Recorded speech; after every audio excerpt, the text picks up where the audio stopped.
Buenos días, Dios les bendiga. Vamos a comenzar entonces con una palabra de oración y tenemos ya inicio para la escuela dominical.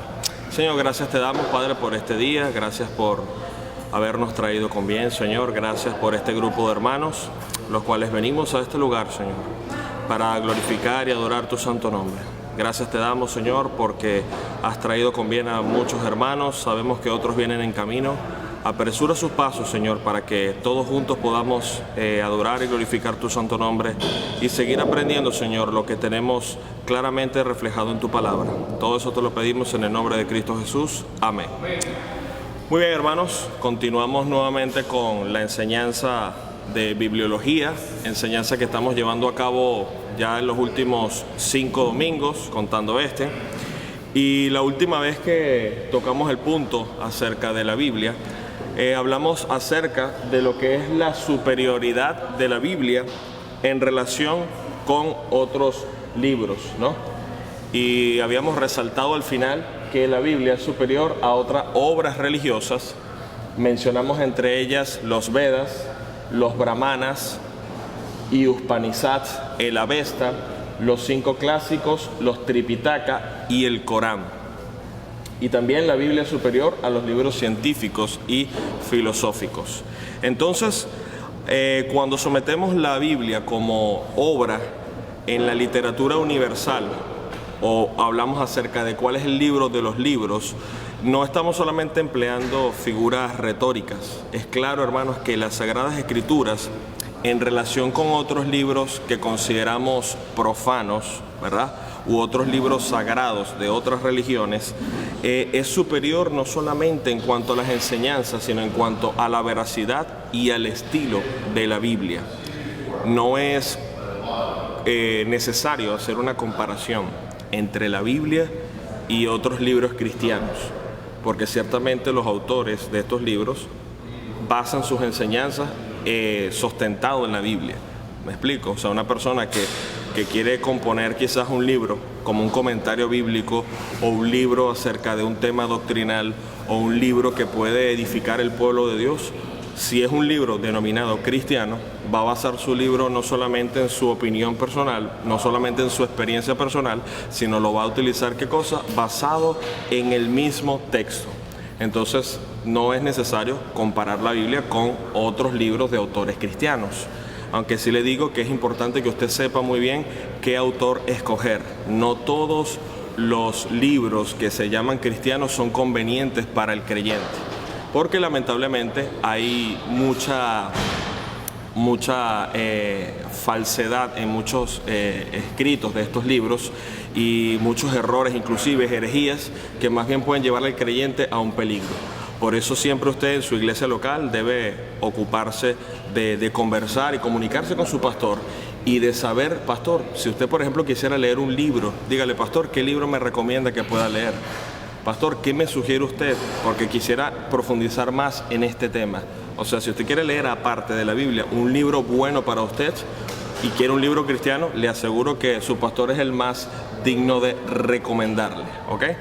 Entonces, la Biblia es superior a otras obras religiosas. Al comparar la Biblia con el resto de la literatura religiosa, entonces es necesario evaluar que la Biblia, tal como lo mencionamos, es superior, estrictamente hablando, a uno de estos escritos que están acá mostrados en la pantalla. Vamos a hablar un poquito acerca de lo que se llama los Vedas, los Brahmanas y los Upanishads. Hermano, estos libros, estos 3 primeros que usted acaba de leer allí, son libros sagrados hindúes. Y estos libros tienen una cualidad, y es que enseñan un exagerado politeísmo. Es interesante la cantidad de dioses que usted va a poder leer dentro de cualquiera de estos libros. Yo sé que muchas veces los cristianos no se interesan acerca de la literatura de otras religiones, pero si alguno de ustedes ha pasado por alguna de ellas, se va a topar de que hay un exagerado politeísmo en todo lo que es la religión hinduista.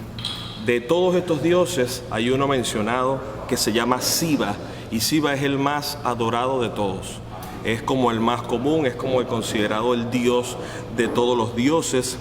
Y estos libros, evidentemente, al hablar de politeísmo, hablamos que promueven lo que es la adoración a infinidades de dioses. Entre estas otras cosas que promueve estos libros, habla inclusive acerca de los sacrificios humanos. De los sacrificios humanos, cosas que la Biblia completamente está en contra de ellos. De hecho, vemos siempre al Señor alertando al pueblo de Israel a no imitar las prácticas de estos pueblos paganos, que se caracterizaban mucho de ellos con el sacrificio de humanos. En el texto vemos que el Señor le dice al pueblo de Israel que no ofrecería sus hijos al dios Moloc, porque era una forma de adoración pagana.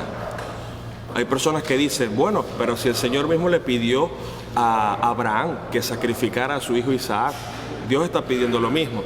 Hermano, era diferente. El Señor estaba probando allí la fe de Abraham. De hecho, fíjese que el Señor no permitió que Abraham sacrificara a su hijo como una ofrenda. Esto sencillamente iba a ser un reflejo, una sombra de lo que más adelante el Señor sí iba a hacer por la humanidad. Entonces, hablan estos libros de sacrificios humanos y un rígido sistema de casta que ha generado injusticia social. Aparte de esto, si usted leyera cualquiera de estos tres libros, su cosmogonia, que habla acerca de la teoría de la formación del universo, no solo está plagada de errores científicos, sino que tiene sus posturas inclusive requieren que se tenga más fe a la fe que usted y yo tenemos en la palabra del Señor. Para mencionarle solamente alguna de ellas, ellos mencionan que la creación del universo parte acerca de un gigantesco dios llamado Purusha. Otra teoría de ellos indica que el universo surgió de un huevo. Y ahí es donde uno pregunta, ¿y ese huevo cómo apareció en escena? Entonces, hablamos de que son muchas posturas que entre ellos mismos no terminan de definir, sencillamente vienen siendo algunas interpretaciones propias de estos escritores, pero actualmente en la filosofía india, al final los hinduistas actuales hablan acerca de un ciclo de creación y de destrucción, o sea, lo que llaman ellos la disolución. Lo que dicen es que el universo en sí no tiene ningún principio y no tiene ningún final, sino es un ciclo eterno de creación y destrucción, creación y destrucción. A ver si la ciencia lograría afirmar estas cosas, ¿no? Hay otro que le mencioné aquí, que de hecho está escrito y se llama el Avesta. El Avesta es un texto sagrado de los antiguos persas. Esto contiene algunos parecidos, afines con la Biblia, por la antigüedad que tiene, pero en general de este libro Avesta se conserva solamente una pequeña parte de lo que era el libro en general. Eran 21 libros los que los componían originalmente. Hoy en día esta es una religión que solamente es practicada por algunas personas en la India, algunas pocas sectas en Irán, pero entre ellas se cuentan los famosos adoradores del fuego. Y usted dirá, bueno, ¿qué es eso de adoradores del fuego? Sí, hay templos en estos lugares donde utilizan el fuego como un símbolo de la representación de ese Dios al que ellos adoran. Y como les digo, toda religión alejado de la verdad siempre tiene que utilizar algún símbolo, algo inclusive visible para ellos, que los inspire o los motive a dar una adoración. Por eso en Romanos capítulo 1 el apóstol Pablo dice que el hombre que hizo honró y dio culto a las criaturas antes que al Creador. Observó la naturaleza y dijo, bueno, todas estas cosas deben ser dignas de adoración, y doblaron y postraron su corazón ante ellas. Los 5 clásicos que allí se mencionan fueron escritos por Confucio. Constituyen no tanto un sistema religioso, sino más bien un ideario filosófico y político. Estos 5 clásicos fueron enseñados desde el año 136 a.C., cuando, hablando del confucianismo, se volvió una ideología en el imperio chino hasta los principios del siglo XX. Entonces prácticamente estos textos eran requeridos para cualquier hombre que quisiera acceder a un puesto de trabajo en la burocracia gubernamental. era más que todo, digamos, una forma de adoctrinar a las personas para controlar y dirigir su gobierno. Pero bueno, hay gente que inclusive se va a los extremos y ve esto como una religión. De hecho, estos países comunistas que han logrado infundir en el pueblo, bueno, lo mismo. Han logrado de alguna manera cautivar la mente de las personas, introduciéndoles sus enseñanzas, su manipulación, su sistema de gobierno, y al final es como si la gente estuviese cegada, ¿no? Diciendo, no, sí, esto que ellos nos muestran es la verdad, esto es lo único que existe. Y tienen a la gente allí arropada con sus enseñanzas, y que lamentablemente hay un grupo que sí sigue creyendo estas cosas, aunque la verdad y la realidad sea evidente, que es una mentira, que es una farsa. Hay gente que ya está tan cegada en estas ideologías políticas que terminan muriendo inclusive con esta posición. La otra que usted puede leer allí se llama los Tripitaka. Esta es una colección de 3 escritos de Buda y que presentan al hombre un plan de salvación. Pero este plan de salvación, hermanos, va puramente aplicado al hombre o al esfuerzo humano. El hombre, según las enseñanzas, dice que tiene que salvarse a sí mismo. Fíjense la diferencia, ¿no? O el contraste con el contenido que tenemos nosotros en la Escritura. En estos escritos se muestra que el hombre tiene que salvarse a sí mismo y que sencillamente cuando esta persona se comporta a la altura del hombre más bueno o el hombre más correcto, lo que ellos están esperando es un hipotético nirvana. Yo creo que esa palabra ustedes la habían escuchado en algún momento, ¿no? El nirvana, en donde este hombre va a liberarse finalmente del dolor, del sufrimiento, de las consecuencias que estamos viviendo actualmente en el mundo. Pero usted en ningún momento ve acerca de sus escritos lo que describe la palabra del Señor acerca de un Dios amante y misericordioso, interesado en la salvación de las personas. Entonces caemos en lo mismo. Cualquiera de estos escritos paganos o de otras religiones, usted se da cuenta que prácticamente estas personas dependen sí o sí de su propio esfuerzo, de sus obras, de ver qué tan bien pueden comportarse, de qué tan bien pueden hacerle al prójimo, pero desconectados completamente de la realidad de la salvación. El Corán, que pienso que es el más conocido cuando hablamos acerca de otros libros religiosos, pretende ser la revelación de Dios a Mahoma. Dice que fue traído por revelación a través del ángel Gabriel. Y bueno, en efecto, si usted lee algo del Corán, puede ver que hay literatura judaica y cristiana en su literatura. Pero también usted va a ver que hay partes en las que el contenido se asemeja más al Talmud y a otros libros apócrifos. A saber, el Talmud viene siendo el comentario de los rabinos acerca de lo que ellos interpretaban acerca de la Torá y de los profetas. Entonces esto evidentemente no viene siendo considerado ningún libro sagrado, sino más bien como un comentario, pero que llegó inclusive a abrazarse como doctrina. Y habían personas que de hecho preferían obedecer el Talmud antes que la misma palabra del Señor. Entonces por eso es donde se podía también caer en el grave error de poner e imponer cosas a los hombres que no eran las que Dios mismo había enseñado. Si bien es cierto que hay varias enseñanzas del Corán que tratan acerca de la piedad y de la justicia, también se habla acerca de las inmoralidades, en especial acerca de Mahoma. Este libro adicionalmente justifica lo que viene siendo la guerra santa. Usted ve que siempre hay como un conflicto y un odio entre los musulmanes y específicamente también el pueblo de Israel y todo aquel que no profese su fe. Por eso usted ve que para el mundo es fácil burlarse del cristianismo, porque saben que los cristianos no van a salir a hacer un atentado terrorista, como esa vergüenza que hicieron en los Juegos Olímpicos, ¿no? Burlándose del cristianismo. Pero ¿por qué no hacen eso acerca de la religión de los musulmanes? Porque esta gente sí es psicópata, esta gente sí hace atentados y los matan y esa gente actúa sin piedad. Pero al final estas personas, hermanos, ofrecen a sus seguidores de esta religión un paraíso sensual, en el cual donde el hombre va a tener una plena satisfacción, el hombre se supone que va a estar en un paraíso donde van a haber las mujeres con las que él quiere estar. O sea, usted se pone a ver cómo hay una discrepancia y una incongruencia entre la vida piadosa que Dios nos pide vivir aquí y que después esa va a ser la recompensa que Dios te va a dar. O sea, es una cuestión bien extraña. Pero bueno, sobre todo se nota una absoluta ausencia del sublime plan de salvación. Y eso solamente lo revela la palabra del Señor. Si usted se pone a leer cualquiera de estos escritos, no va a encontrar tan detalladamente una descripción de la degradación del hombre.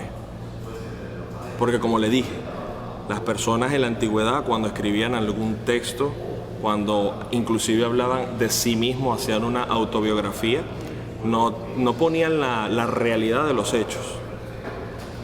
De hecho, a muchos teólogos les sorprendió el escrito de San Agustín, cuando el hombre habla realmente de sí mismo, de cómo él era antes de su conversión, y habla de, digamos, abriendo su corazón, de las cosas que pasaban por su mente, de las cosas que maquinaba, de lo que hacía, y nadie decía, wow, o sea, ¿cómo este hombre va a revelar estas cosas? Pero es que esa es la condición del hombre cuando no tiene el Señor. Mucho menos estos libros van a hablar acerca de la sublime santidad de Dios y de su amor por el pecador. Mucho menos va a hablar acerca de Dios como una encarnación ni una manifestación del poder divino a través de nuestro Señor Jesucristo y también por medio de su resurrección. Entonces, sea que usted lea, hermanos, cualquiera de estos libros, y me faltó de hecho mencionar el libro del Mormón, que pretende ser la revelación de Dios para nuestros tiempos y en especial para el pueblo de América, está plagado también de fantasías y cuestiones que prácticamente solo pueden estar en la imaginación del autor. De hecho, ayer pasamos un tema bien interesante porque fuimos a evangelizar en el mismo punto de encuentro que hemos venido haciendo las últimas semanas, y nos topamos con otras personas que también querían evangelizar a su manera. Y esta secta, este grupo de personas que se hacen llamar la Nueva Israel, o los israelitas de estos tiempos, estaban enseñando allí en su doctrina, entregándole a las personas folletos en inglés, hasta en español tenían, donde bueno, ellos hacen valer su postura en la que ahora cada tribu de los nombres de los patriarcas, ¿no? de los descendientes de Jacob, está representado actualmente en un territorio americano. Y en ese folleto que le entregan a usted le dice específicamente que la tribu de Rubén representa a tal y tal región. Y menciona los países en Sudamérica, menciona los países en Centroamérica, en Estados Unidos. Le presentan a Jesús como un hombre negro. O sea, es una persona, son personas, como le decía a un hermano que cuando le comentaba, que estas sectas parten, hermanos, de un resentimiento racial inclusive. Personas que se sentían denigradas, que se sentían afectadas, especialmente hablando en este país del racismo. Y entonces ahora quieren sobrelevantarse y tratar de proyectar sí o sí una imagen de una religión supuestamente verdadera, pero es lamentable que cada quien agarra la Biblia, la interpreta a su manera, viene un profeta supuestamente de cualquier lugar y Dios le da una nueva revelación, y entonces surgen tantas sectas y grupos y denominaciones. Como decía el hermano Raúl, pastor, ¿por qué se ve una sola Biblia? Porque, hermano, el tema siempre ha sido el mismo. Revelaciones privadas, manifestaciones supuestamente propias que a Dios le dio a una persona. Pero ¿qué pasa? Si usted tiene la Biblia y se va a la carta a los Gálatas, el Señor dice por medio del apóstol, mire, si aún nosotros o un ángel del cielo le mostrara a ustedes un evangelio diferente, sea anatema. Ellos se saltaron esa parte de la Biblia, no la leyeron. ¿Ve? En especial el ángel Moroni que se le presenta a Smith. Terrible. Y desgraciadamente, aunque tengan una Biblia en la mano, están enseñando barrabasadas. Triste que hayan personas que agarren ese material, que lo puedan leer inclusive y a lo mejor hasta caigan en el error, porque de eso se trata el plan de Satanás. El Dios de este siglo ha logrado que las personas se mantengan con el entendimiento entenebrecido.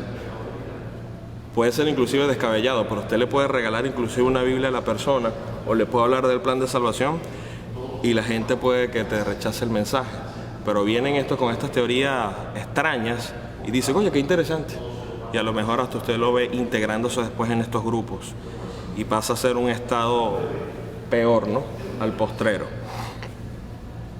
Entonces, por supuesto, la misma, si mencionamos los testigos de Jehová, sigue siendo la misma historia. Que de hecho, fíjense, ellos son bien estrategas porque, aunque puedan tener por allí una Biblia de su versión Nuevo Mundo, ellos evangelizan con sus revistas ya prediseñadas para que digan lo que ellos quieren que las personas sepan. Entonces, cada grupo va a buscar las maneras de captar a las personas. Usted iba a decir algo, hermano Lirio, disculpe, que creo que levantó la mano y no lo... Ajá. Sí, correcto. Ajá, la perla... Ajá. Sí, sí. Bueno, hablando específicamente del libro del Mormón, que es el evangelio nuevo que deberíamos abrazar nosotros, porque habla de supuestamente la revelación de Jesucristo para el continente americano.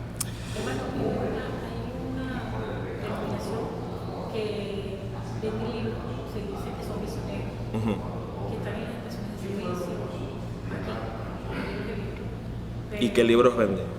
No. Ok. Pero sé que pues ellos dicen que este libro te va a decir la verdad, pero no lo compramos. O sea, sencillamente dicen, no, esto para ayudar a los misioneros. ¿De dónde? No lo que va a decir, ¿de dónde? O sea, no te dan como sí. explicación. Pero pues ellos andan vendiendo libros, no conocen de dónde son. Sí, por eso de hecho al principio les decía que no es ni siquiera porque diga que es literatura cristiana. O sea, usted ahora mismo va a una librería cristiana y se puede escoger a dedo qué libros serían recomendables leer, porque usted no sabe el trasfondo, ni siquiera conoce el autor, las intenciones con las que escribe este libro, y muchos de estos libros que hoy en día usted lee realmente están en una oposición a lo que es la sana doctrina. Enseñan mucho humanismo, mucha psicología, enseñan mucho, inclusive espiritismo, con cosas extrañas que se hablan. Entonces les decía inclusive a los hermanos, si usted en algún momento dice, yo quisiera nutrirme con un libro externo a la palabra del Señor, sabemos que la palabra del Señor es la fuente principal del cristiano, pero si usted quisiera leer un libro cristiano, usted no va a ir a YouTube a decir, ¿cuáles son los 5 libros cristianos que debe leer un hijo de Dios? No. Vaya a su pastor. Pastor, disculpe, yo quisiera un libro que me pudiese recomendar porque a lo mejor quiero indagar en esta área. Y el pastor, que aparte que tiene una buena librería, el pastor es una biblioteca andante, el pastor le va a decir, hermano, mire, este libro tal y tal. Y le aseguro que la sugerencia, la recomendación va a ser para que usted crezca y sea edificado. Él no le va a recomendar una cuestión extraña que lo va a confundir a usted, que le va a generar problemas y mucho menos que lo va a desviar del camino de la verdad. Entonces, como les digo, no es porque tenga el título de cristiano. Hay que saber qué libro, inclusive qué autor es recomendable leer. Parte de la Biblia, ¿cierto? Sí, hermana, ellos usan parte de la Biblia, pero... Sí, y hay textos que ellos tienen que sabemos que en su versión de Nuevo Mundo está adulterada. O sea, que no es la traducción fidedigna. Porque de hecho, el mismo fundador de esta secta, él fue inclusive retado en algún momento a demostrar si él conocía el griego, porque él dijo que él sabía. Y eso se llevó a cabo en un juicio, y este hombre no pudo, cuando le mostraron unas palabras griegas, descifrar lo que decía. Entonces, en ese tiempo fueron unos pastores que se unieron para demostrar de que este hombre era un farsante. ¿Cómo alguien podía decir que la traducción que él estaba poniendo era la verdadera cuando no conocía ni siquiera los idiomas originales? Y este hombre al final no le quedó otra que reconocer, no, es que yo no sé griego. Entonces, a ver, una secta que sale de la interpretación privada de una persona que no conoce los idiomas originales, ya eso te da más que evidencia. ¿Qué haces tú siguiendo ese tipo de contenido? Pero a la gente no le interesa la historia, la gente dice, bueno, no importa, a mí me gusta cómo se escucha, se ve bonito. Y caemos en este gran peligro, la ignorancia. Y como dice muchas veces el pastor, no es a veces estos lugares donde están repletos de gente, donde se predica un evangelio adulterado. A veces las personas los ven como víctimas y dicen, ay, pobrecito, es que están engañados. No, esa gente es participante de eso, es cómplice, le gusta que le sigan enseñando la mentira. Porque hay gente que le habla la verdad a otros que están en una congregación como esta y dicen, bueno, sí, no, pero yo me quedo donde estoy porque ahí me siento bien. es porque te sientas bien o porque el culto te agrade, es porque si en verdad se está siendo fiel allí con el mensaje de la palabra. Hermana, disculpe, ¿usted iba a comentar algo?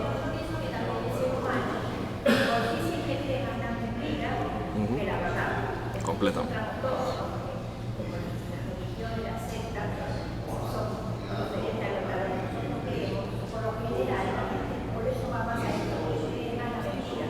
Completamente.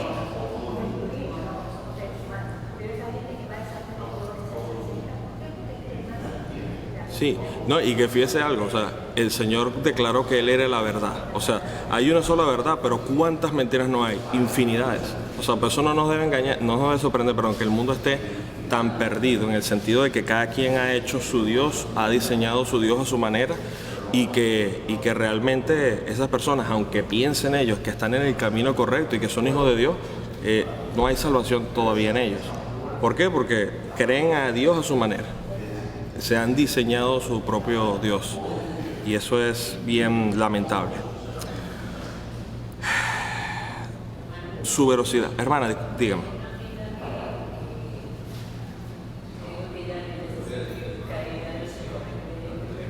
Uh-huh.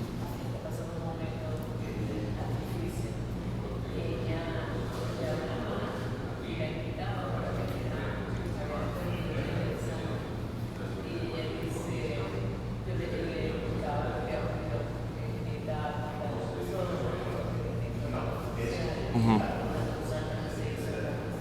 Uh-huh.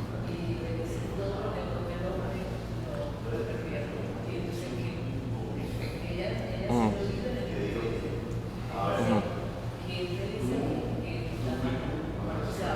Uh-huh.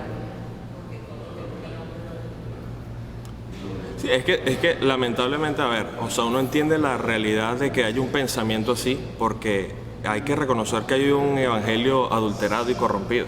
O sea, muchas personas tienen lamentablemente la verdad en decir, no, es que hay iglesias que hacen esto y esto, es verdad.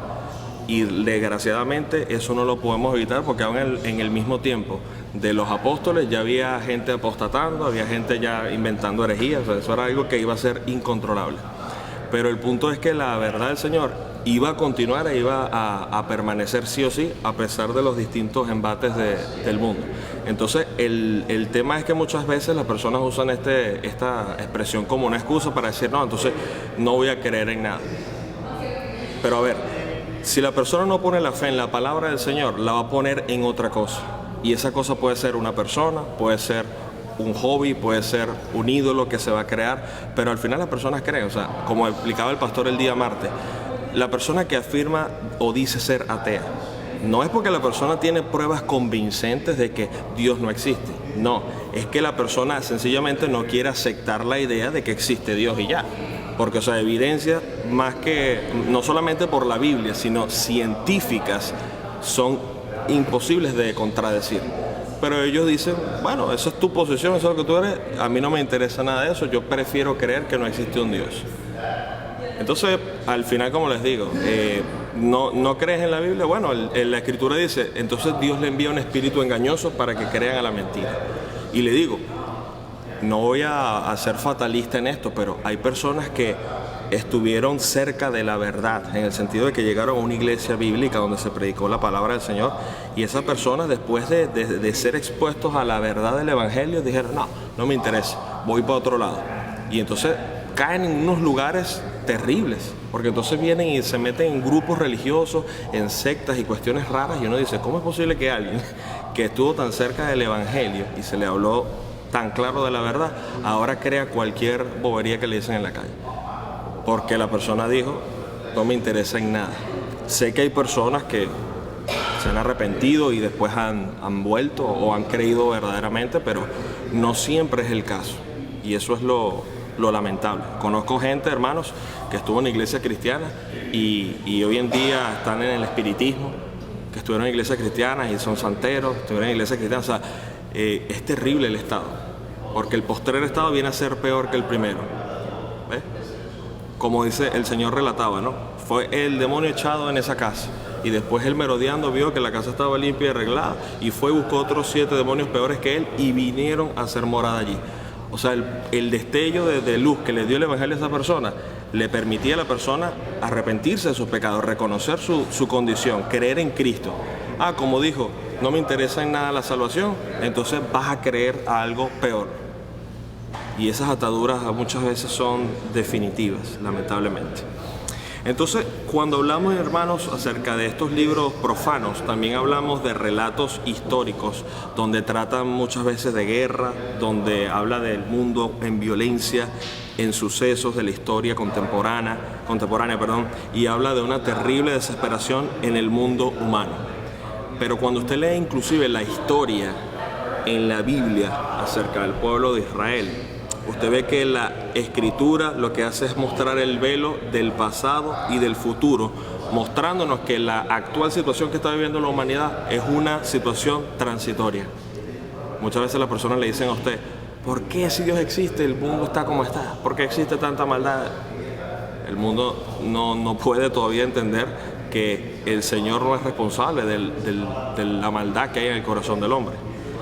Pero sí o sí quieren atribuirle la culpa al Señor. Pero nosotros vemos la historia del pueblo de Israel y nos damos cuenta de la esperanza, de que ese conflicto que vivió el pueblo de Israel por tantas décadas, por tantos siglos inclusive, nos muestran de que la esperanza del creyente debe estar sí o sí puesta en el Señor, porque en el mundo vamos a seguir teniendo otras dificultades. En el mundo tendrán aflicción, nos dijo el Señor. En el mundo van a tener aflicción. Nunca nos prometió una salida definitiva de los problemas mientras estuviésemos aquí. Pero usted leyera historia secular acerca de guerras y usted se deprime, se traumatiza. Dice, no, el mundo no va a cambiar. Pero la Biblia te muestra esperanza. Te muestra inclusive una aplicación espiritual para esos tiempos de conflictos y de guerra. Ayer hablábamos en la reunión de caballeros inclusive acerca de las enseñanzas en el libro de Nehemías. Y veíamos la aplicación espiritual. Sí, en el tiempo de Nehemías había una interacción física. Ellos literalmente estaban reconstruyendo y con otra mano tenían que estar con una espada atentos a la batalla por si venían a atacarles. Entonces hablábamos de que eso nos da una gran lección a nosotros como cristianos. Seguimos trabajando en la obra del Señor, pero igual no debemos bajar los brazos, no debemos descuidarnos en el sentido espiritual. Este ataque que estamos recibiendo nosotros, en un sentido directamente a la fe cristiana, se va a seguir incrementando.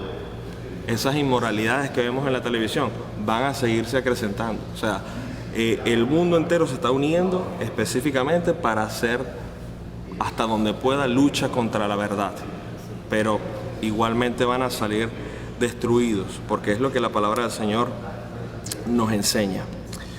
Habían otros escritos filosóficos grecorromanos que tenían muchas informaciones acerca de las deficiencias del razonamiento humano, o un concepto muy bajo acerca de la naturaleza humana, pero usted consigue en las Escrituras una excelente revelación divina donde nos dice la palabra del Señor que aunque nosotros como humanos imperfectos y pecadores y que no teníamos en sí esperanza, el Señor vino a llamar ¿a quién? No a justos, sino a pecadores al arrepentimiento. O sea, estos filósofos inclusive hablaban de la degradación del hombre, que se sabe que es verdad, nadie está negando eso, pero es como, ya no hay esperanza, ya no hay nada que hacer, el ser humano es así. De hecho, esa es la excusa de muchos, ¿verdad? Bueno, es que yo soy así, no voy a cambiar, siempre he sido así, hasta que muera seré así. Esa es la respuesta de la persona. Pero la revelación divina le dice al hombre que Él nos sacó del lodo cenagoso.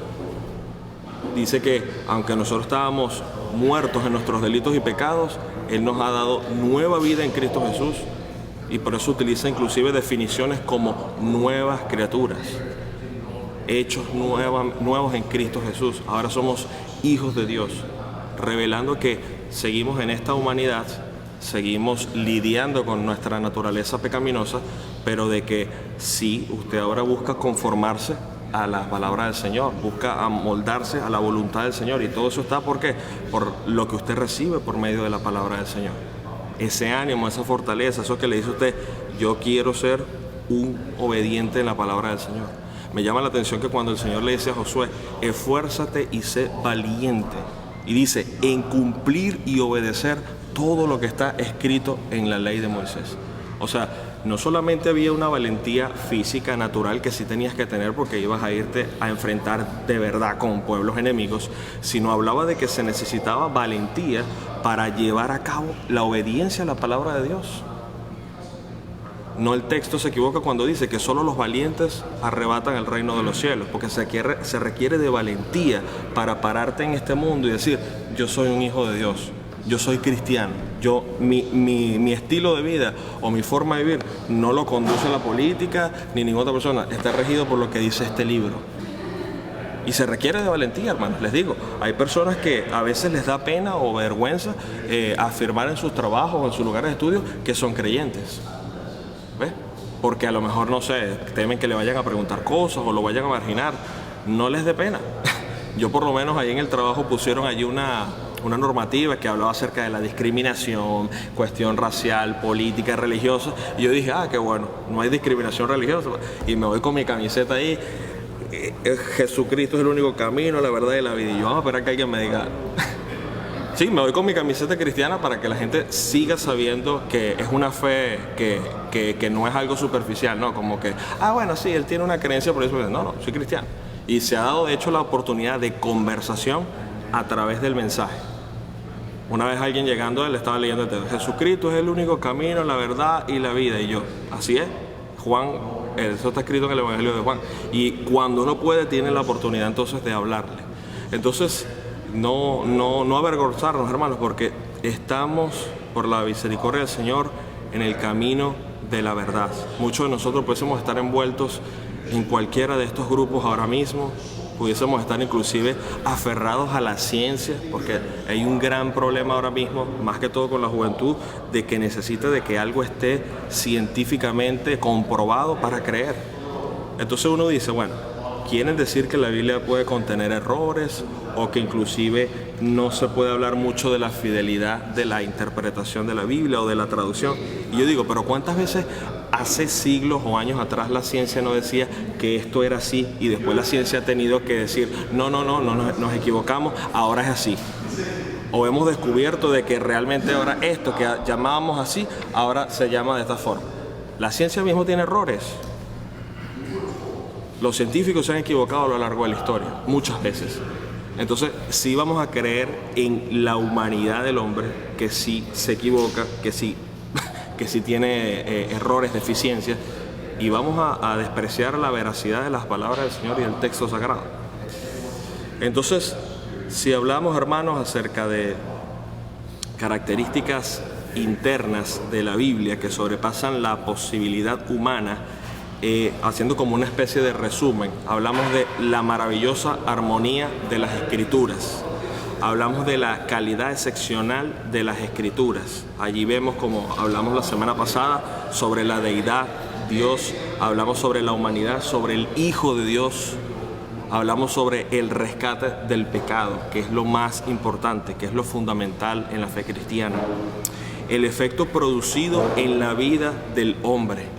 Hermanos, hoy en día hay de hecho muchas personas que son criticadas en las redes sociales. Hay unas misses venezolanas, la hermana a lo mejor debe saber, que son creyentes ahora, Dayana Mendoza y Estefanía Fernández.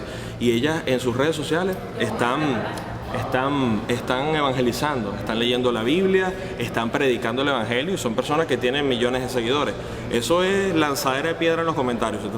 No, que ya se pusieron ya se volvieron evangélicas y la criticadera y todo. Entonces uno dice, si estas mujeres estuviesen haciendo un contenido sensual o cualquier otra cosa depravada, todo el mundo diría, qué bueno, excelente, me gusta.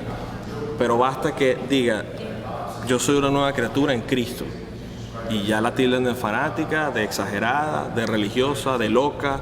Te vamos a dejar de seguir. Y yo, que se vayan, que dejen de seguirlo. Pero lo bueno es que he visto en el poco tiempo que a veces he leído algún comentario, que están entendiendo.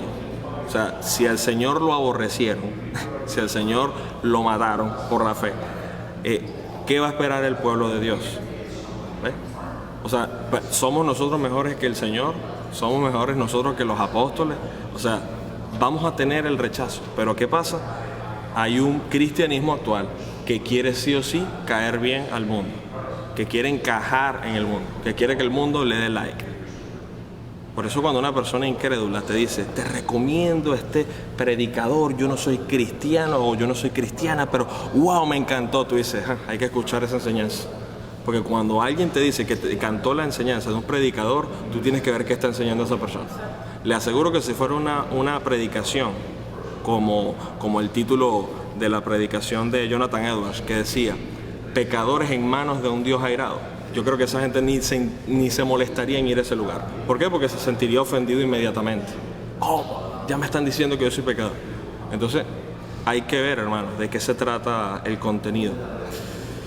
Pero es real, hermanos, que el efecto que ha producido la Biblia o que produce la Biblia en la vida del hombre no se puede negar. O sea, mire, la Biblia le muestra al hombre la capacidad de obedecer a Dios y de cuál es la voluntad de Dios para nuestras vidas.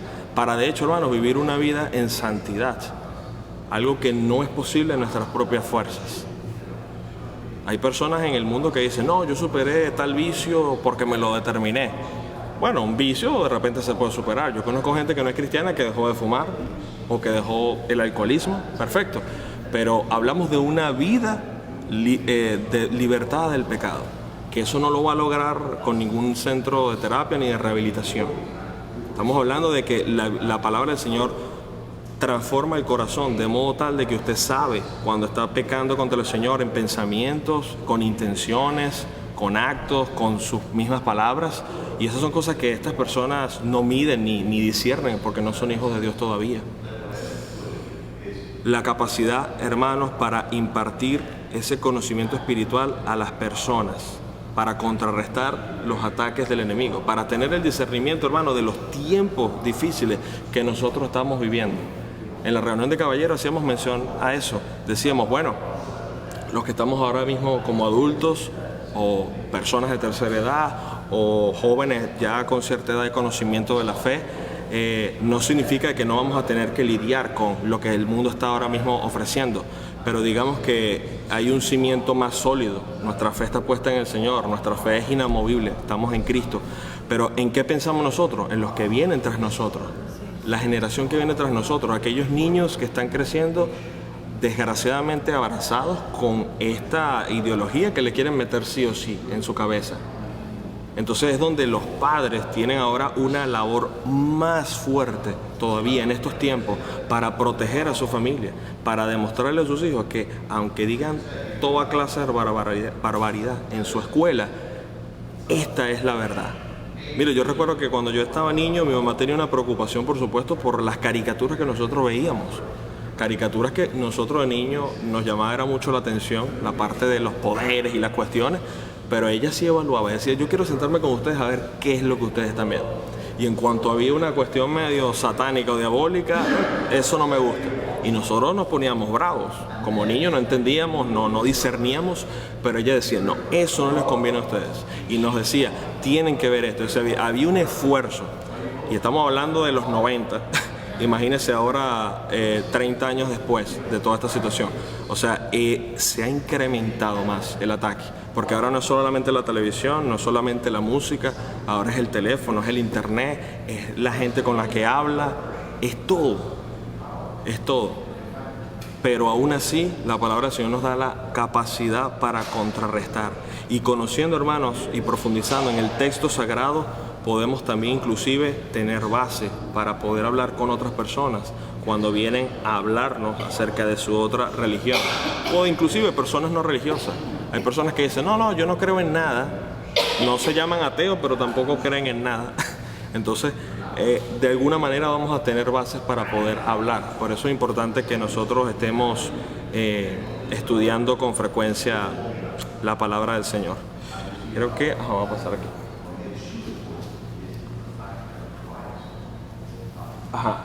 La veracidad de la Biblia en materias históricas. En materias históricas. Ya hemos hablado que, hermanos, aunque la Biblia no es un texto de historia, más de un tercio de la escritura está constituido por relatos históricos. Y de allí la importancia que contiene el comprobar la historicidad de la Biblia. Si usted se pone a leer desde Génesis, por lo menos hasta Nehemías, usted va a ver mucha historia. mucha historia. Entonces, sí hay que reconocer que la Biblia ha sido impugnada por la crítica destructiva. ¿Por qué? Porque estaban aquellos que decían, no, bueno, la única manera de comprobar es irnos a la historia para ver si todo lo que allí se dice es cierto. Entonces, durante miles de años, casi nadie había puesto en duda la exactitud histórica de la Biblia. Pero en el siglo XIX empezó un apogeo de esa teoría crítica donde consideraba mítico, legendario, inclusive como fantasioso, los relatos bíblicos. Y le digo, ¿por qué hace miles de años no había ningún tipo de conflicto? Porque la gente estaba cerca de la época. ¿Ves? Eran pocas las descendencias y se comunicaba el mensaje. Es como, por ejemplo, que usted hoy en día le preguntara a un venezolano cómo era la Venezuela del año 1950 o 40. Sí, usted se acuerda porque sus abuelos, sus padres le comentaban cómo era todo. Estaba cerca de la edad y podía decir, no, era así y la historia era así. Pero van pasando los siglos y el hombre, y por supuesto sabemos la fuente detrás de todo esto, el enemigo, empezó a tratar de que se levantara un trabajo arduo para mitigar la realidad de las escrituras en cuanto a la veracidad con la historia. Y entonces empezaron a decir, no, muchos hechos sobrenaturales que parecen absurdos. Entonces empezaron a criticar aspectos como la creación, aspectos como la caída del hombre, que hablar del diluvio. Hay personas que empiezan a decir, no, eso es algo místico y fantasioso. ¿Cómo es posible que se piense que hubo un diluvio universal, etcétera? Hablar acerca de la historia del pueblo de Israel y empezaron a atacar diciendo de que la Biblia estaba desprovista de valor histórico. Entonces, en vez de buscar quizás otras estrategias, empezaron entonces a infundir de que el hombre comenzó a evolucionar lentamente de la barbarie a la evolución y a la civilización, y que pasaron del politeísmo al monoteísmo. Según estas personas, para atacar la fe cristiana y judía, dice que Israel al principio tenía un Dios llamado Jehová, y que ese era un Dios como de una tribu que estaba en competencia con el de las otras naciones. O sea, como que Israel quiso crearse un Dios así parecido a lo que los tenían los cananeos, y entonces era como decir, bueno, tú tienes tu Dios, yo también tengo el mío. Cuando más bien la Escritura nos muestra todo lo contrario. El pueblo de Israel más bien estaba embobado por adorar a todos los dioses que pudieran. Pero no fue así. Y decían que solamente fue en los tiempos de los profetas Amós y Oseas donde como que el auge del único Dios de Israel empezó a tener supremacía. Y yo, ¿qué locura está diciendo esta gente? Hablan acerca de que se consideran leyendas, relatos como el nacimiento virginal, los milagros del Señor Jesús, su resurrección, y que hablar de los milagros en el libro de los Hechos. Entonces, de alguna u otra forma, hermanos, usted va a notar que siempre han habido ataques, y ataques a libros específicos. Atacan a los primeros 5 libros de la Biblia, en especial Génesis, atacan el libro de Josué, atacan el libro del profeta Isaías, atacan el libro de Jonás, como el hermano una vez estaba enseñando, atacan los evangelios, las epístolas, es decir, o sea, quieren atacar en sí toda la escritura. Y entonces fíjense las cosas que ellos comienzan a decir. Bueno, es que mira, hay una obcecada predisposición de negar lo sobrenatural porque va en contra de la razón y de las leyes de la naturaleza. Y ahí es donde voy. La gente, como dice, quiere que todo esté comprobado científicamente. Quiere que tú le digas sí, porque mira, está demostrado que esto y esto y esto y esto. Número 2, quieren asumir que la Biblia debería ser comparada como cualquier otro libro. Entonces se tiene que someter a las mismas normas críticas con las que se tratan los libros de la antigüedad. Entonces, como evidentemente el hombre que no tiene a Dios en su corazón no va a tener la fe para creer las cosas que se dicen. Porque, ¿saben, hermano? Como decía un predicador, hermano, yo no puedo creer que un cristiano en estos tiempos no crea en las promesas de Dios, pero que sí diga que cree en la creación. Es absurdo, porque, o sea, la creación surgió ¿de dónde? De la palabra del Señor. El Señor llamó a la existencia algo de lo que no se veía, algo que no existía. Entonces, si tenemos la suficiente fe para creer que Dios hizo el mundo con el poder de su palabra, que el hombre fue formado por el poder de su palabra, o sea, ¿cómo vamos a empezar entonces a cuestionar? Bueno, ¿será que realmente esa burra le habló a Balaam? Hermano, ¿hay acaso alguna cosa difícil para Dios? De hecho, el texto nos dice que Dios le dio el hablar a la burra. O sea, no es que usted ahora va a ir a un zoológico y va a hablar con un burro a ver si le responde algo. Se supone que fue un caso específico y excepcional porque Dios iba a revelarle esto al hombre. Y a veces la gente dice, bueno, pero ¿cómo es posible que Balaam no se sorprendiera? Porque Balaam era un ser humano. Hermano, recuérdese que Dios habló directamente con Balaam también. Y muchas veces lo habló directamente, no personificado, no encarnado como un ángel. Entonces, ya este hombre de alguna manera sabía que existía un mundo espiritual, aparte del físico. Entonces, a este hombre no le sorprendió en aquel momento. Y al final de todo, vemos que el Señor le permite a Balaam y abre sus ojos espirituales y ve a aquel ángel con la espada, que al final le dice, mira, si la burra no se hubiese puesto terca, yo le hubiese perdonado la vida a ella, pero a ti te hubiese matado. Entonces, todas estas cosas, hermano, yo sé que, como le digo, para el mundo parece ficción y burla, y por eso utilizan todos estos tipos de argumentos como la teoría de la evolución o insuficiencia en la información histórica o carencia de manuscritos antiguos, etcétera, para desvirtuar la palabra del Señor. Pero más adelante, en la próxima clase, vamos a ver cómo la Biblia está confirmada por la arqueología y también vindicada por la paleografía. O sea, esta gente trató de hacer un ataque, pero después con estudios se van dando cuenta de que su postura queda desarmada. Así que bueno, vamos a dejarlo hasta aquí porque ya estamos en el tiempo y la próxima semana continuamos. Padre, gracias te damos por este tiempo de escuela dominical. Gracias por estos hermanos que vienen aquí, Señor, para aprender de tu santa palabra. Recibe, Señor, toda la adoración y la honra, Señor, en el servicio de adoración que viene a continuación. Obra también, Señor, en el pastor que trae, Señor, la predicación del mensaje para que sigamos recibiendo el alimento que tú quieres darnos en este día. Gracias te damos en el nombre de Cristo Jesús. Amén.